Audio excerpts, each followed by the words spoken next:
नमस्कार, डेली 24 भारत देख रहे हैं आप। मैं हूं आपके साथ अनीता शर्मा और शुरुआत करते हैं उत्तर प्रदेश की बड़ी खबरों से।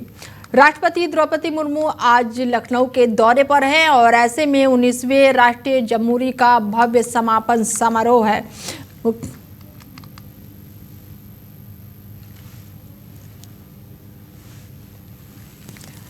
लखनऊ में आज का दिन बेहद ही खास होने वाला है क्योंकि राष्ट्रपति द्रौपदी मुर्मू यहां पर पहुंचने वाली हैं और वो भारत स्काउट एंड गाइड की संरक्षक के रूप में 19वीं राष्ट्रीय जमहूरी के भव्य समापन समारोह में शामिल होंगी।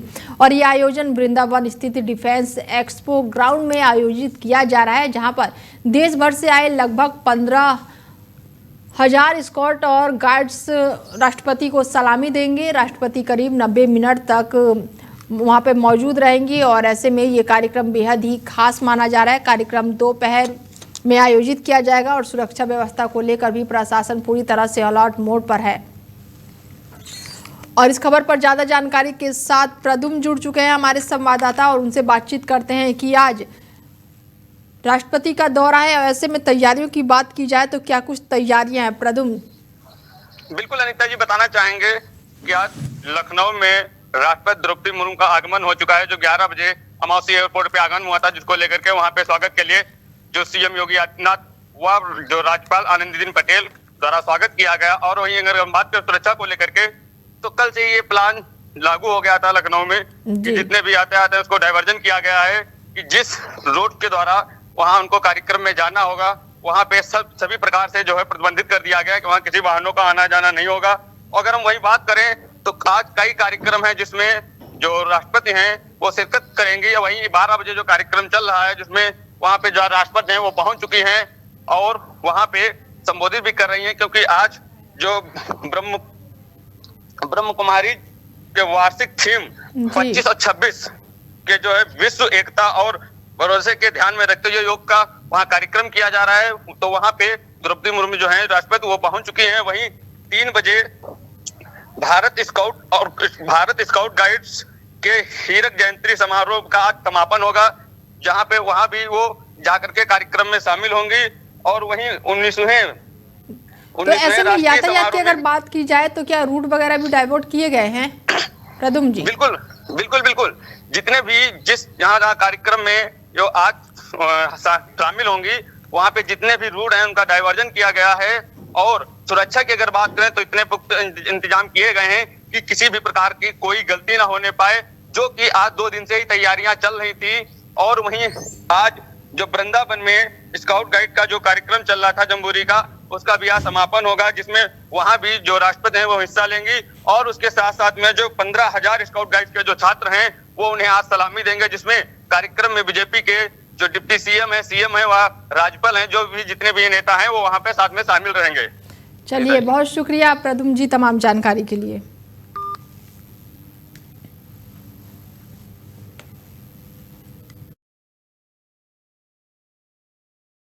खबरों में आगे बढ़ते हैं और भदोही क्षेत्र में सड़क हादसे की जानकारी मिलते ही मुख्यमंत्री योगी आदित्यनाथ ने तुरंत ही घटना का संज्ञान लिया।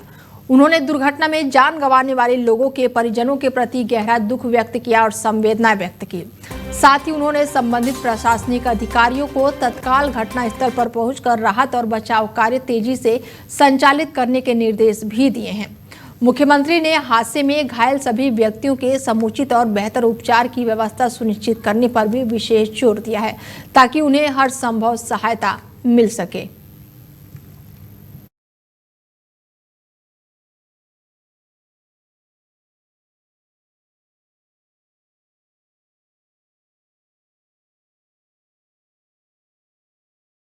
और बड़ी जानकारी निकल कर आ रही है लखनऊ से, जहां पर डिप्टी सीएम केशव प्रसाद मौर्य का कार्यक्रम है और इसके साथ ही राष्ट्रपति का एयरपोर्ट पर स्वागत भी करेंगे। केशव प्रसाद मौर्य राष्ट्रीय जमहूरी के समापन कार्यक्रम में रहेंगे, डिप्टी सीएम भी शामिल।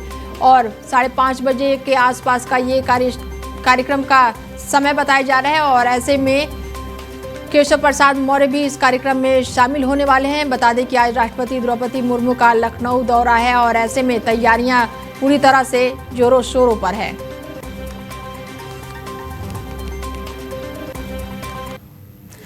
जेल में बंदी की संदिग्ध मौत के बाद से इलाके में हड़कंप मचा हुआ है। परिजनों का आरोप है कि पुलिस की पिटाई के बाद से ये मामला सामने आया है और ऐसे में हत्या या फिर प्रताड़ना, फिलहाल तो जांच तेज है। बता दें कि खबर लखीमपुर खीरी जिले से है, जहां पर जेल में एक बंदी की संदिग्ध मौत ने प्रशासन को सकते में डाल दिया है। जानकारी के अनुसार BNS 103 के तहत आरोपी सुरेश वर्मा ने जेल परिसर के शौचालय में फांसी लगाकर आत्महत्या कर ली। घटना सामने आते ही जेल प्रशासन में हड़कंप मच गया, तो वहीं दूसरी ओर मृतक के परिजनों ने गंभीर आरोप लगाते हुए कहा कि सुरेश की मौत आत्महत्या नहीं बल्कि धरोहरा पुलिस की पिटाई का परिणाम है।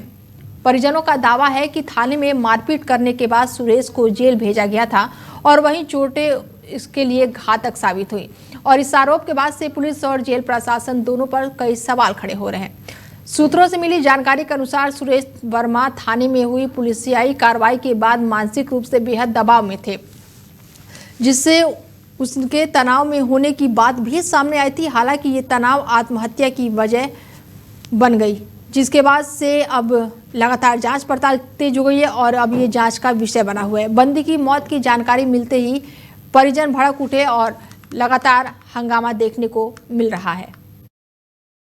गुड मॉर्निंग भाई साहब। हाँ, गुड मॉर्निंग भाई साहब। Good morning. Good morning. क्या हाल चाल, ठीक है? ठीक है। अच्छा, ये कहे तो कोई बंदी की मौत हुई है आपके यहाँ? हाँ, बता तो रहा मैं, इसमें आत्महत्या कर ली है, गमछे से फांसी लगा ली रात के शौचालय में। अच्छा, फांसी लगा लिया। अच्छा, तो ये मतलब फांसी उसके अंदर लगाया काहे से? गमछे से, जो गमछा लाते ना, पतला सा होता है सफेद वाला। हाँ, उससे। तो कोई वहाँ छल्ला उल्ला होगा, फिर छल्ले में लगा, कैसे लगाया? वो लैट्रिन का एंगल से, नाइट लैट्रिन का एंगल से।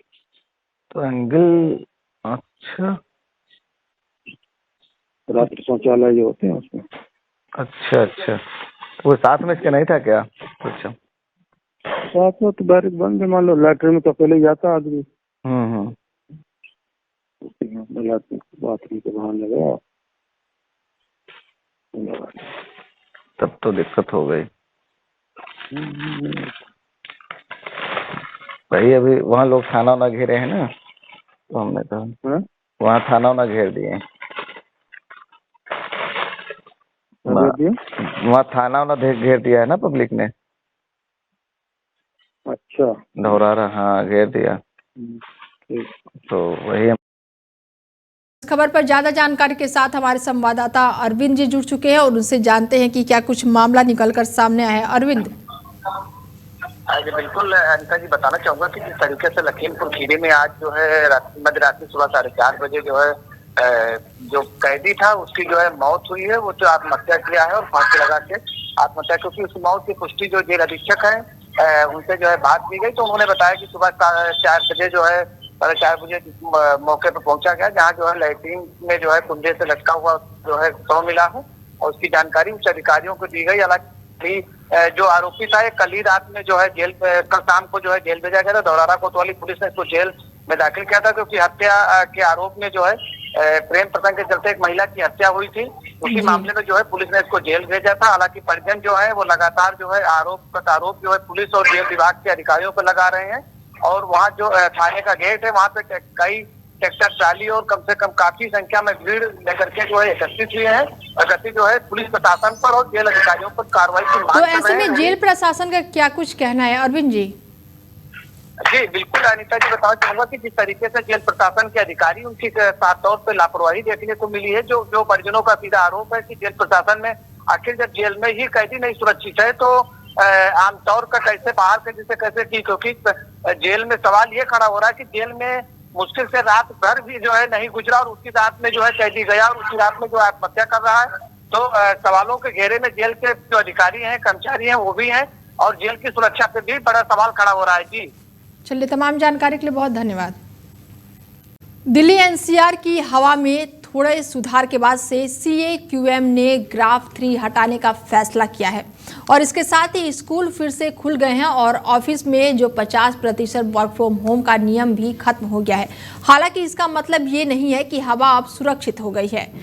इसके साथ ही प्रदूषण अभी भी खराब श्रेणी में है। बस इतना फर्क आया है कि हालात लगातार बिगड़ नहीं रहे हैं। ग्रैब 3 हटाने के बाद से लोगों को राहत जरूर मिली है, लेकिन विशेषज्ञों का मानना है कि ट्रैफिक बढ़ने से हवा में दोबारा दबाव बढ़ सकता है। सुप्रीम कोर्ट ने भी प्रदूषण पर चिंता जताते हुए कहा है कि केवल सरकार नहीं, नागरिकों को भी अपनी जिम्मेदारी निभानी होगी। फिलहाल दिल्ली ग्रैब 2 को तहत चल रही है और इसीलिए सावधानी अभी भी जरूरी है। मास्क पहनना आवश्यक है और इसके साथ ही गाड़ी चलाने से बचने और शहर में सांस लेने के लिए भी लगातार अब ये तस्वीरें सामने आ रही है।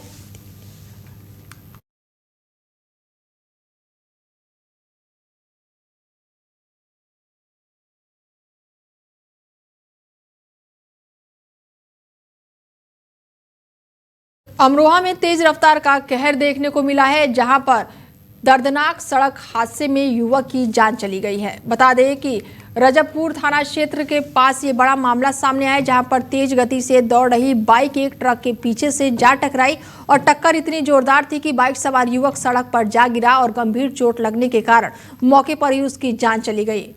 प्रत्यक्षदर्शियों के अनुसार दुर्घटना का दृश्य बेहद ही भयावह था। ऐसा बताया जा रहा है कि मृतक दिल्ली से अपने घर लौट रहा था, तभी ये हादसा हो गया। घटना के तुरंत बाद ट्रक चालक वाहन को मौके पर छोड़कर भाग निकला। राहगीरों ने तुरंत पुलिस को सूचना दी, जिसके बाद पुलिस मौके पर पहुंची और शव को अपने हिरासत में ले लिया और पोस्टमार्टम के लिए भेज दिया। फिलहाल पुलिस मामले की गहनता से जांच पड़ताल कर रही है और फरार ट्रक चालक की तलाश की जा रही है। और ऐसे में अधिकारियों का कहना है कि घटना की पूरी परिस्थितियों की जांच की जा रही है ताकि दोषियों पर सख्त कार्रवाई की जा सके।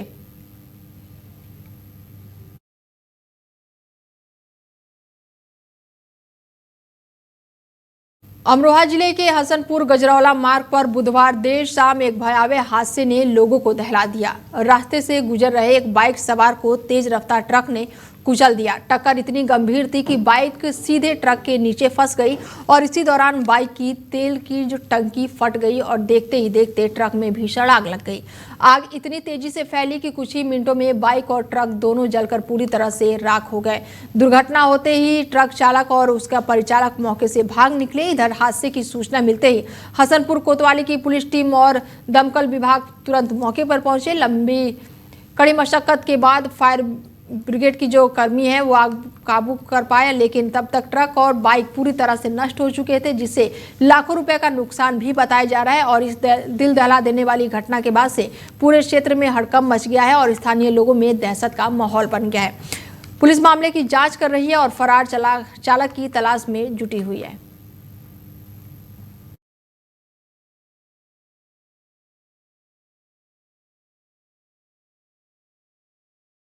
कानपुर के थाना क्षेत्र में बुधवार को एक बेहद ही दर्दनाक हादसा सामने आया है, जहां पर खेलते खेलते मासूम की जान चली गई।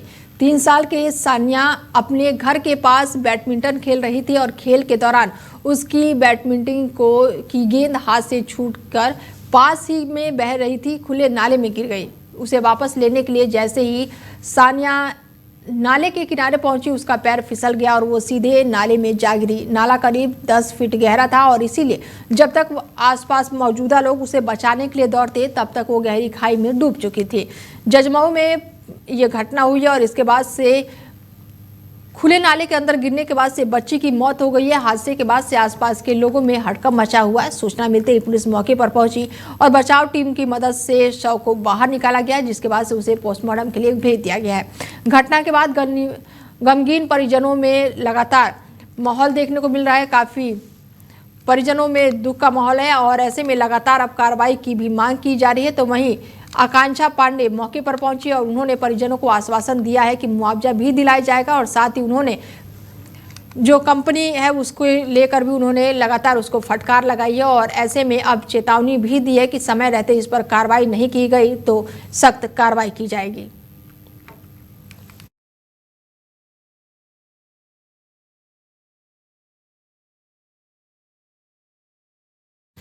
अलीगढ़ के मेयर प्रशांत ने अपनी 25वीं शादी की सालगिरह पर 25 जरूरतमंद और असहाय लड़कियों की मदद करने का निर्णय लिया है। उन्होंने बताया कि केंद्र और राज्य सरकार की तरह वो भी कमजोर परिवारों की बेटियों के विवाह में मदद करना चाहते हैं। मेयर का कहना है कि उन्हें ये प्रेरणा अपने पिता के सामाजिक कार्यों से मिली है और वो आगे भी ऐसी पहल जारी रखेंगे। जिन लड़कियों में माता पिता में से कोई या एक या दोनों नहीं है, उन्हें रजिस्ट्रेशन में प्राथमिकता दी जाएगी और ये सामूहिक विवाह कार्यक्रम आगरा रोड स्थित कैलाश फार्म में आयोजित होगा, जिसमें मुख्यमंत्री, उप मुख्यमंत्री, प्रदेश अध्यक्ष और कई बीजेपी प्रतिनिधिमंडल भी आमंत्रित किए गए। परमाणु प्रधानमंत्री जी, परमाणु मुख्यमंत्री जी जो सबका साथ, सबके विकास और समाज को सशक्त बनाने के प्रयास में हमारे 24 घंटे लगे हुए हैं, उसी प्रेरणा से और उससे साथ साथ जो मेरे पापा श्री रमेशन सिंघल जी के समाज सेवा के संकल्प करने का उनका प्रयास हमेशा से रहा है, उसी दिशा में छोटा सा कदम हमारे उनके बच्चों द्वारा लिया गया है। बहुत सालों से मन में थी कि हम 25वीं एनिवर्सरी पे 25 बेटियों का कन्यादान हम करें और उसी के मद्देनजर रखते हुए आने वाली 14 जनवरी मकर संक्रांति के दिन कैलाश फार्म पे हम 25 बेटियों का कन्यादान का हमने प्रोग्राम रखा है, जिसमें 25 मंडप बनाए। अमेठी जिले में एसआईआर की प्रगति का जायजा लेने के लिए जिला अधिकारी संजय चौहान ने देर रात तक मैदानी निरीक्षण किया। डीएम ने तहसील गौरीगंज और अमेठी दोनों जगहों पर पहुंचकर चल रहे गणना पात्रों के डिजिटलाइजेशन कार्यों की बारीकी से परख की और कर्मचारियों से जानकारी प्राप्त की। निरीक्षण के दौरान उन्होंने गणना कार्य की प्रगति पर एसडीएम सहित सभी संबंधित अधिकारियों के साथ समीक्षा बैठक की। डीएम ने निर्देश दिए कि प्रत्येक पत्र को सही और समयबद्ध तरीके से डिजिटलाइजेशन करना चाहिए ताकि अभियान की गुणवत्ता और विश्वसनीयता बनी रहे। उन्होंने मौके पर मौजूदा अधिकारियों को आवश्यक दिशा निर्देश देते हुए कहा कि जहां भी कोई कमी या फिर तकनीकी दिक्कत हो उसे तुरंत दूर किया जाए और कार्य में किसी भी प्रकार की लापरवाही न बरती जाए।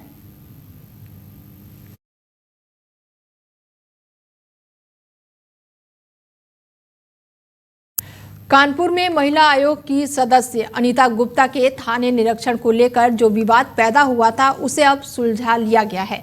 जानकारी के अनुसार अनीता गुप्ता किसी शिकायत के समाधान को लेकर थाने गई थी और लेकिन संयुक्त पुलिस आयुक्त विनोद कुमार द्वारा भेजे गए पत्र में इस्तेमाल कुछ शब्दों को लेकर गलतफहमी पैदा हो गई थी। पुलिस आयुक्त रघुवीर लाल ने बताया है कि ये पूरी स्थिति केवल एक गलतफहमी थी और अब सभी पक्षों के बीच बातचीत के बाद ये दूर कर दिया गया है। आयुक्त ने अनीता गुप्ता और ज्वाइंट सीपी विनोद कुमार दोनों से बात कर स्थिति को स्पष्ट किया, जिससे अब दोनों पक्ष पूरी तरह से संतुष्ट है और किसी भी प्रकार की आपत्ति नहीं है।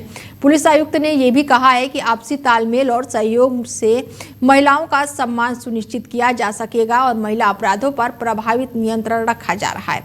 ये मामला स्पष्ट करता है कि संवाद और सहयोग से किसी भी विवाद को शांतिपूर्ण ढंग से सुलझाया जा सकता है। कि हमारे जॉइंट सीपी साहब से मैंने बात करी है तो उन्होंने अपना स्पष्ट करा है कि महिला आयोग की माननीय सदस्य ये थाने पे गई थी और जो मेरे को बताया गया निरीक्षण के बारे में बताया गया। यद्यपि आयोग की सदस्य के बारे में जो उनका स्टेटमेंट में देखा तो उनका कहना था कि हम किसी समस्या को लेकर गए थे और इस बात में कोई भी व्यक्ति जो है जा सकता है।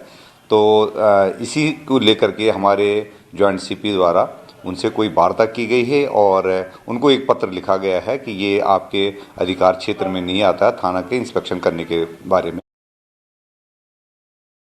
कौशाम्बी जिले की ये वही तस्वीरें हैं जो आम की डाली में 12 वर्षीय छात्र शनि का शव मोटे चादर में लटका मिला था। थाना क्षेत्र के 18 नवंबर की शाम को गाजी गांव में संदिग्ध परिस्थितियों में 12 साल के छात्र का शव पेड़ से लटका हुआ मिला था, जिसके बाद से गांव में हड़कंप मच गया। पेड़ से लटका शव देखकर परिजन चीख पड़े और मौके पर भीड़ जमा हो गई। आनन फानन में छात्रों को हॉस्पिटल ले जाया गया और तुरंत ही डॉक्टरों ने उसे मृत घोषित कर दिया। सूचना पर पहुंची पुलिस ने शव को पोस्टमार्टम के लिए भेज दिया। घटना को लेकर गांव में दहशत और मायूसी का माहौल बना हुआ है। पोस्टमार्टम रिपोर्ट आने के बाद से मृतक छात्र के पिता 3 लोगों के नाम लिखित तहरीर देकर कार्रवाई की मांग की है। सूचना पर पहुंची पुलिस ने घटनास्थल का निरीक्षण किया और प्रारंभिक जांच शुरू कर दी।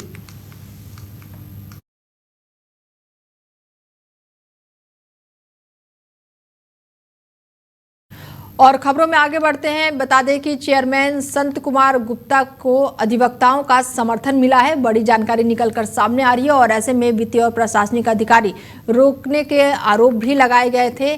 बता दें कि खबर बलिया से है। बलिया से बड़ी खबर निकलकर सामने आई है, जहां पर नगर पंचायत के चेयरमैन संत कुमार गुप्ता को criminal and revenue bar association के अध्यक्ष देवेंद्र नाथ मिश्रा और अन्य अधिवक्ताओं ने खुलकर समर्थन दिया है। अधिवक्ता देवेंद्र नाथ मिश्रा का आरोप है कि चेयरमैन गुप्ता के वित्तीय और प्रशासनिक अधिकार अचानक से रोक दिए गए थे और कथित रूप से राजनीतिक दबाव बनाकर उनसे जबरन हस्ताक्षर कराए गए थे ताकि उन्हें किसी साजिश के तहत फंसाया जा सके। उन्होंने इसे लोकतंत्र और संविधान पर सीधा हमला बताते हुए कहा कि जिला प्रशासन राजनीतिक प्रभाव में आकर मनमानी कर रहा है, जिसे वकील समाज किसी भी हाल में बर्दाश्त नहीं करेगा।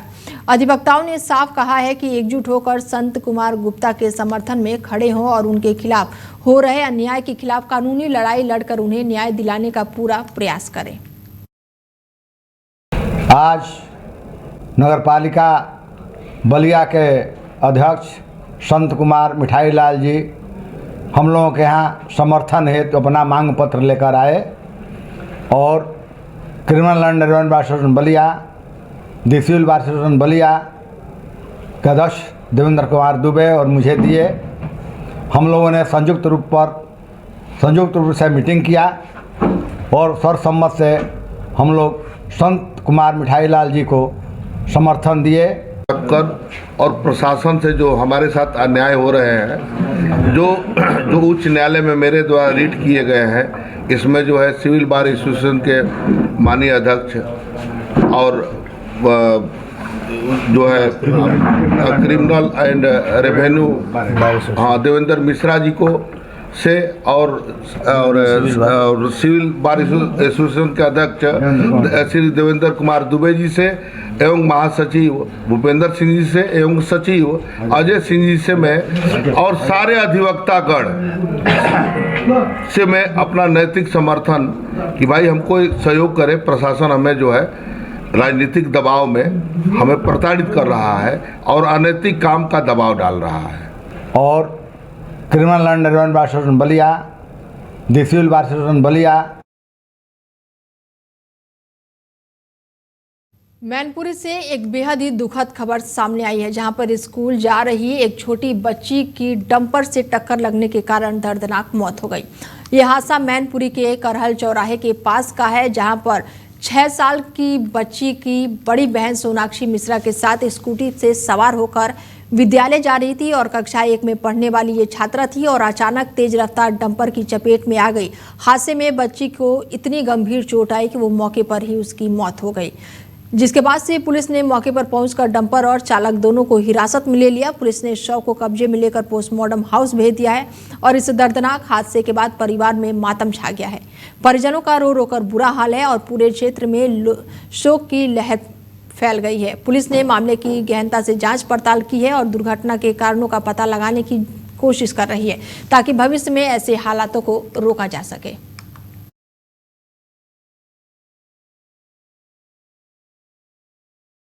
पीलीभीत के थाना गजरौला क्षेत्र में पुलिस ने एक वांछित आरोपी को गिरफ्तार करने में बड़ी सफलता हासिल की है। मुखबिर की सूचना पर यह बड़ी कार्रवाई की गई है। बता दें कि पुलिस ने कुलवीर सिंह की सक्रिय अभियान के तहत पकड़ने में सफलता हासिल की है। कुलवीर सिंह कई दिनों से दर्ज मुकदमों में वांछित चल रहा था और उसकी गिरफ्तारी पुलिस के लिए प्राथमिकता बन गई थी। पकड़े गए आरोपी को शाहगढ़ तिराहे से दबोचा गया था और उसके पास कई आपत्तिजनक सामग्री मिली।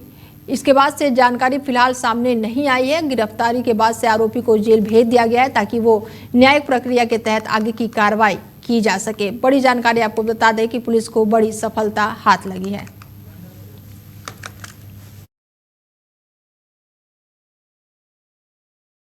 फिलहाल बुलेटिन में मेरे साथ इतना ही। दीजिए इजाजत। नमस्कार।